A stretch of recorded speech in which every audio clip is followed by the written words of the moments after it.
Hello everyone, कैसे हैं आप सब। मैं अखिलेश वापस आपके बीच में आया हूं। हम लोग आज फिर एक नए टॉपिक पे डिस्कस करेंगे। अभी तक मैंने आपको भारत के शास्त्रीय नृत्य के बारे में बताया था, जिसमें पहला भरतनाट्यम था, सेकंड नंबर पे कथकली था। आज हम लोग और आगे बढ़ेंगे। हम लोग आज सीखेंगे कुचिपुड़ी के बारे में, पढ़ेंगे कुचिपुड़ी के बारे में और कुछ जानकारी लेंगे। कुचिपुड़ी क्या है, कैसे है, कहाँ का डांस है, इसकी विशेषता क्या है, इसका इम्पोर्टेंस क्या है, इसके एलिमेंट्स क्या हैं, इसका हिस्ट्री क्या है, इसके बारे में हम लोग आज देखेंगे। तो स्टूडेंट्स, होप कि आपको जो भी मैं कल पिछले पार्ट तक बताया वो सब आपको समझ में आया हो। नहीं समझ में आया आप बेहिचक मुझे कमेंट करके पूछ सकते हैं। आज हम लोग फिर आगे स्टार्ट करते हैं कुचिपुड़ी के बारे में। तो कुचिपुड़ी सबसे पहली बात आती है, कहाँ का डांस है, कौन से स्टेट में इसका प्रचलन ज़्यादा है। तो आंध्र प्रदेश में इसका प्रचलन बहुत ज़्यादा है। तो कुचिपुड़ी के बारे में आप समझिएगा, आंध्र प्रदेश का सबसे मुख्य शास्त्रीय नृत्य कुचिपुड़ी है। मेन जो शास्त्रीय नृत्य है आंध्र प्रदेश का वो कुचिपुड़ी है, जिसका विकास कृष्णदेव आर्य के युग में सन 1510 से लेके लगभग 1530 ईस्वी में हुआ था। इस नृत्य का नाम आंध्र प्रदेश के एक जिले के नाम पे रखा गया था, जिस जिले का नाम था कृष्णा। कृष्णा नाम का जो जिला था, उस जिले में एक गांव था कुचेलापुरी, या उसका दूसरा नाम है कुचेलापुरम। उसी के नाम पे कुचिपुड़ी का नाम पड़ा, उसी के आधार पर पड़ा। और उस गांव के जो भी ब्राह्मण हुआ करते थे, उनके द्वारा कुचिपुड़ी नृत्य का प्रचार प्रसार बहुत तेजी से आगे बढ़ा। तो एक तरह से कहा जाए, थोड़ा सा इसमें जातिवाद आपको देखने को मिलेगा।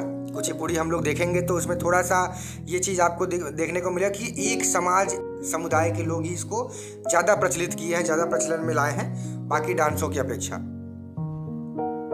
तो जो ब्राह्मण हुआ करते थे कुचेलापुरम के, उनके द्वारा कुचिपुड़ी नृत्य का प्रचार प्रसार हुआ। ये आंध्र प्रदेश का एक परंपरागत नृत्य नाट्य है। मतलब आंध्र प्रदेश का, समझ लीजिए एक लाइन में, आंध्र प्रदेश का एक डांस ड्रामा है जो वैष्णव भक्ति भावना की कथा को कुशीलव क्या है, प्राचीन नट संप्रदाय जो होती थी, समुदाय होती थी, प्राचीन में जो नट समुदाय होती थी उसके बारे में है। कुशीलव उनको कहा जाता था। तो ये रामायण की कथा को कुशीलव गीत, नृत्य तथा अभिनय के माध्यम से प्रस्तुत करते थे। जो कुशीलव जो लोग थे, जो नट समुदाय था, वो इसको रामायण की कहानी को गीत में, नृत्य में तथा अभिनय के माध्यम से प्रस्तुत करते थे, लोगों के सामने परफॉर्म करते थे। ये डांस भरतनाट्यम और उड़ीसी नृत्य जो है उसकी शैलियों को बहुत ज़्यादा मैच करता है। जो उसकी शैलियाँ हैं, उसकी क्वालिटी है, उसकी विशेषता है, उसको भी अपने अंदर धारण किए हुए हैं। अब हम लोग आगे देखते हैं कुचिपुड़ी की कुछ स्पेशलिटी के बारे में, कुछ उसकी विशेषताओं के बारे में, कुछ उसकी क्वालिटी के बारे में हम लोग आज और आगे देखते हैं। तो उसके लिए मैं आपको पॉइंट वाइज बताता जाऊँगा, आप ध्यान से सुनिएगा इसको। सबसे पहला पॉइंट तो ये है कि ये डांस जो है वो शुरू करने से पहले बहुत परंपरागत तरीके से उनका जो कल्चर चला आ रहा है, उस सिस्टम से इसकी पूजा की जाती है। उसके बाद ही हम लोग इस डांस को स्टार्ट करते हैं, या जो भी कथकली डांसर्स होते हैं वो पहले पूजा करते हैं, परंपरागत तरीके से चली आ रही है, उसके बाद ही इस डांस को स्टार्ट करेंगे।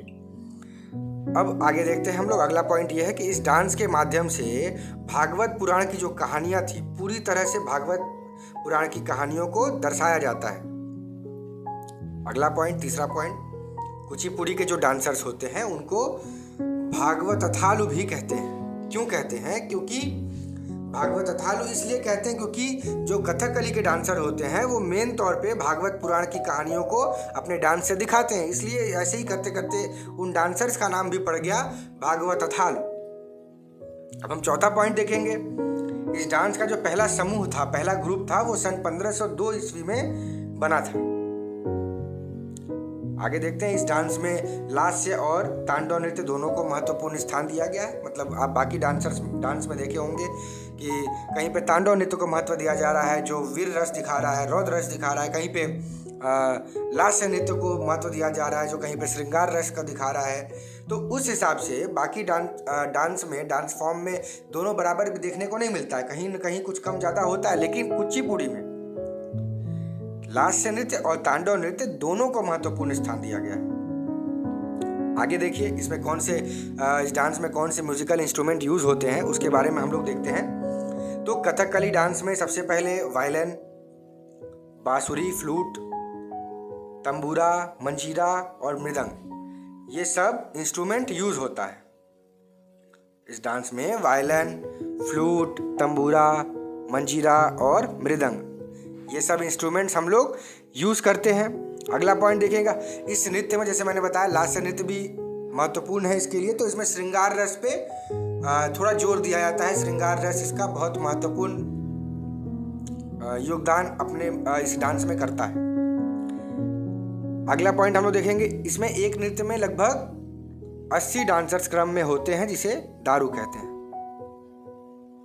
जो सीरियल वाइज होते हैं इसे दारू कहते हैं।